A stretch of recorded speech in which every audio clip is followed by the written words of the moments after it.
What's going on, guys? It's your boy Mutupi. We're back again on my YouTube channel. On today's video, we're going to be looking at the markets. You do know that we love looking at the markets, especially US30. That's what we're going to be focusing on. And one thing that I like is that, yeah, I want to show you guys what I see for the week. Not only that, guys, but I also want to show you guys, fortunately I did show you my previous trades, so we sorted with that. But I want to show you guys, a lot of things that you can learn from, because the most important thing about my YouTube channel is for you to be able to learn, for you to be able to see some of those valuable things that I've been able to study in the markets. Imagine 4 years that I've been trading. I just want to make it simple for you. I don't want you to experience all those 4 years.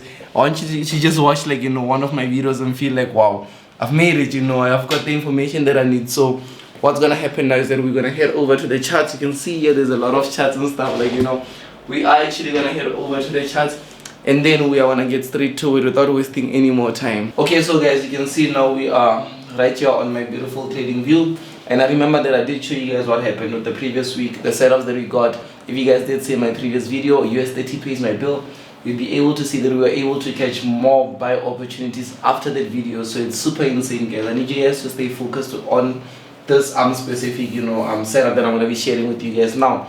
So what's happening here is that, obviously, just by zooming in for our chart, you can simply see that obviously we were thinking or looking at price breaking below here, this beautiful structure right here.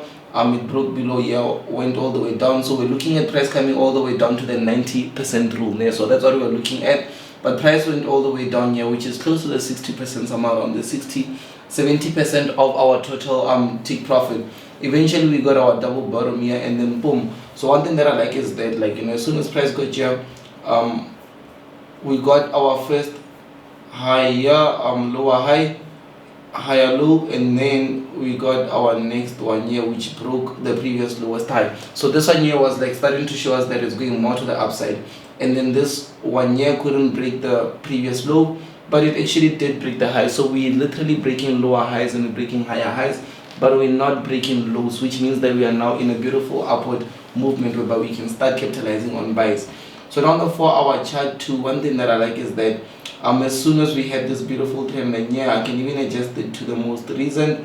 You can see it broke out impulsively, and then it came back to retest right here. So that's where we are currently at now. So let us see here on the daily what price is telling us right here on the daily. Maybe we'll be able to find something interesting right here. Okay, so on the daily time frame, we can see on Thursday, which is here, this is Friday. On Thursday, price impulsively shot up, and then Friday it was a bit corrective and stuff. But one thing that I like is that when we go to a lower time frame, it gives us much more better opportunities. So if you're a swing trader and you want to hold this move, that's okay, but it's gonna be tough for you to be placing stop losses and stuff, unlike whereby you can go with a smaller time frame and be able to capitalize on these movements. So let's go back and go to the 1 hour.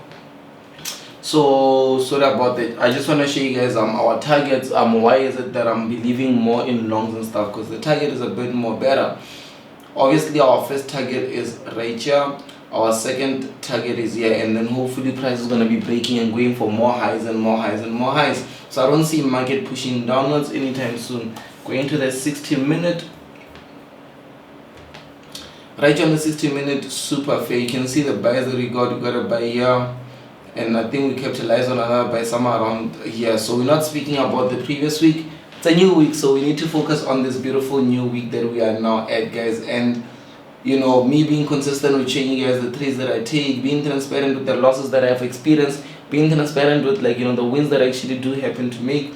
It's something it's actually something that I needed when I was still starting out, looking for YouTube channels that can help me out with this. So if you believe that this is actually helping you, make sure that you've already subscribed. Make sure that you have already hit that subscribe button. But looking at this, remember, one of my best ideal setups is that I look for continuation patterns instead of reversals. Why is it? For me, continuation patterns are much more better because the price is already confirming to you that it's going up. All you have to do is just wait for a pattern that confirms a continuation to the upside.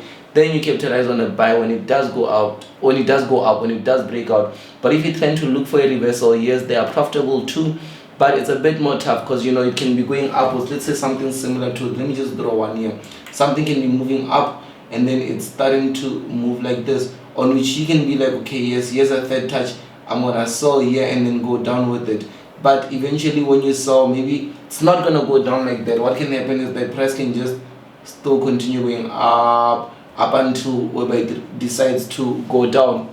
Find out that it already took you out 3 times or 2 times and stuff. And how many times did that happen to you? I'm sure you did experience that. So for me, continuation patterns are much more better compared to reversals. So saying this, it doesn't mean that continuations are not gonna work for you. I'm just saying that I found that, you know, for me, profitability side and stuff, these ones are much more profitable, the continuations. So here's a beautiful impulsive move. Same thing that happened right here. If you can see here, this is our high, this is our high. It broke out, it came back to retest, boom, it shot up. So that's the same thing that I'm expecting here. It broke out, came back to retest here. And I also love the fact that just by zooming in, rejection right here, rejection right here, here's another rejection that we got here, and a beautiful hammer that closed our Friday. So as soon as the market opens, I believe that we can never be lower than this. Price is just gonna, like, even if it does play, it's not gonna be lower than this, or maybe the lowest that it can come is maybe trying to give us a double bottom with another rejection which is coming somewhere around here. But from here, it's just us like literally placing buys and then and going all the way to the upside. So first target, which is here, let's just look at the 1 hour time frame. If you're entering from the 1 hour time frame, stop loss can be here. If you want to be on the safer side, take profit right here. And we're looking at a 3.4%, which is insane, guys. Meaning if you're risking $1,000, you have a higher chance of making $3,500. You understand? So that's how great this whole thing is. And someone like me, I would literally have my stop loss be here just so I can play around with, like, you know, increasing my rewards. But not only that, because I'll be managing it more and I'll be looking at it from a smaller time frame. So that's one thing that I'm looking at. And another take profit, once you get here, it's not our overall take profit. This is just like, you know, the 90% rule of this whole movement that's happening here. Once it gets here, guys, there is also another movement all the way to the upside, which is here, which can also result to being like a 13%. You risk $1,000, you make $13,000, meaning that even if you have 13 trades that actually do go against you, one trade that gives you 13%, you broke even, you are good. You understand? That's one thing that I like about risk management. And like I did say with a lot of people, like, you know, I see a lot of people reaching out to me because I did mention that I'm looking for traders that are going to be trading and stuff, because it's easy to teach someone to have the skill of trading, but it's not easy to have money to trade. So I decided that I'm going to be doing something that's going to help people be able to get the funds to be able to place trades and trade and be able to just do their own thing, become their own bosses and stuff. So something like this, like, you know, just by having this mindset, like even the first people that we actually got, and we've got people that are now recently that I want to actually start working the trading and stuff tomorrow and stuff. So what's happening is that, like, you know, the first thing, like, you know, even when we had the interview and stuff, they spoke to me about risk. One thing that I was looking for is risk managers. They spoke to me about risk. We gave them a trial run where we can manage and see how their trades are, and I was just looking at how do they place their trades. Are they risking too much? Are they doing this? Are they doing this? All those things. And then finally I was able to make a decision out of that. So that's one thing that we're looking for. Like, you know, if you're trying to look for investors and stuff, you should know that, like, you know, data is one of the most important things. And you don't get data by one trade that doubles your account. That's not enough. You know, you don't get data by just 1 month whereby you double your account or you triple your account. That's not data. We need 6 months of you showing that you're consistent. You know, that's how someone is confident to take out money and say, I'm willing to invest on this person. And then just by going down, you can simply see, let's go to the 30 minutes. Let's see what the 30 minutes has for us.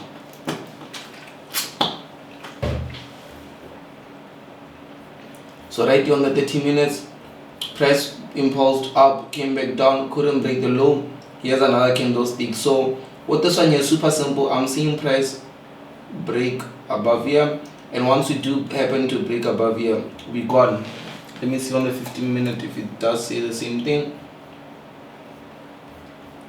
Yeah, perfect. On the 15 minute, it perfectly says the same thing. You can see how I drew my right here. So obviously for me, someone like me, I wouldn't wait for price to break here before I could buy.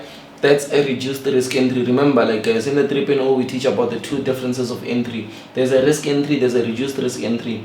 The one is just like when price hasn't yet confirmed. Like let's say with this one here, reduced risk entry would be when price has broken out and then tested journey. That's a reduced risk. It's not there's much more lesser risk, you know, there's a high chance of that setup going in your direction. Disadvantage of a reduced risk is that you have a bigger stop loss, but with the risk entry it's much more safer, because you do have a tight stop loss but your rewards are much more greater. So even if you do take losses, you are more likely to still be able to make more when you do happen to get that profit. But it's not good for other people, because when you do take 2 losses, 3 losses, psychologically it says that you're a bad trader, you know, and then you start acting that way, you start feeling that way, then it goes against you and stuff. So we're trying to avoid that. So if you're not yet at a level where you can advance into the risk side, then you should just focus on the reduced risk side, so you can, even though you have a bigger stop loss, but most of your trade should at least go into profits. And then one thing that I also admire about US30 is left shoulder, head, right shoulder, boom, we're going up, guys. So here we are going up. I'm confident as soon as the market opens, I'm going to be placing trades on this one here. I am going to be placing trades on this one here. And you can see on the 15-minute too, this candlestick here, engulfing candlestick that I actually printed, like the one that rejected here was a hammer, undecided candle followed by it, and then the engulfing candle. So just above this engulfing candle we put our buy stops here, we buy here, and then I can be aggressive and have my stop loss here, which would also be perfect, but I'll just be safe and just put it just below here. And then obviously first take profit, which is somewhere around here. I can even have it here, it's safe here. This is the first take profit, 3.3%, which is safe. No, it's here, it's actually here. It's actually here, I forgot, it's actually here. 4.7%. Now let's just confirm from the 60-minute if it's the same thing that we had. Yeah, it's the same one, it's the same one. 4.7%. So imagine what 4.7% can do for you. And obviously guys, you should also be on the lookout. Like with the market, just because we're looking for a buy doesn't mean when the market drops we blew our accounts or we lost money and we are now, you know, stressed out and, you know, things are against us. You should always be on the lookout for the market. Like obviously if price doesn't respect and then it starts going down, then obviously there might be another chance of the price bouncing back here. Let's say if price doesn't respect, it goes down, it can bounce back here and then go back up. But if this doesn't happen and then it still goes down, then we'll just wait for a lower low, lower high, lower low. Once it breaks the low, then we'll start looking for taking sells, but selling in the market. So you should also open up your mind to different types of, like, you know, what can happen. If this happens, how should I react? If this happens, what should I do? What can I learn from this? Oh, it's a good one. What should I learn from this good trade? Oh, it's a bad one. What should I learn from this trade? Remember, as a trader, we don't learn from the profits that we make. We don't learn from the money that we make. We actually learn from the trades that we actually do take. The more trades you take, the better you become. I think I'm going to leave you guys with that, because once I hit this, I just wanted to place as many trades as possible. It came to a point where like I couldn't place more trades, and I was like, okay, no, maybe I'm going against my risk. Let me rather just focus more on backtesting. That is why I love backtesting this much. A lot of people are not too much into backtesting. I understand it's boring, you know, sitting on the computer the whole time backtesting, looking at your strategy, seeing if it's profitable or not, spending hours on just the screen and just, like, you know, saying this could be right, this could be wrong, until they're getting all the data. That's boring, you know, that's really boring. But to be honest, it's worth it, because at the end you'd be able to trade with confidence and you'd be able to see what the way forward is and what the way backwards is, and then you know that you want to move forward. So what is it that you need to do in order to implement and move forward? But that's how I'm going to leave it now for you guys. And one thing that I want to say, or one thing that I actually want you guys to focus more on, is the episode that's going to be dropping soon. On Wednesday we're going to be dropping the second episode of our Keeping Up with This Mutupi series, and it's going to be super awesome, super epic. You know, we have actually experienced, like, you know, me going for my, you know, I'm jumping into 24 years old. We had a young private party, you know, we done our converse and all those things. It was super nice. I believe that you guys are gonna love it, especially the guys that are always commenting, wanting such content. And make sure that you guys do happen to just like when I do drop it, because the more better engagement I get, I judge my videos from, like, you know, engagement. So when I see people commenting positive, liking the video, sharing, and, like, you know, the video getting traction and stuff, that's when I'll be like, okay, people like more of this, then I'll shoot more of that. But if it's not getting that, then obviously I'll just be like, okay, maybe I should focus more on this specific thing, you understand? So that's actually what guides me. Remember, this channel is for you, it's not for me. It's for you to learn, it's for you to get all the knowledge, the information. So since it's for you, make sure that you have already subscribed. If you haven't, also make sure that you do like this video, share it with friends and family so they can also get this valuable information. So by this Mutupi, I'll see you on the next video.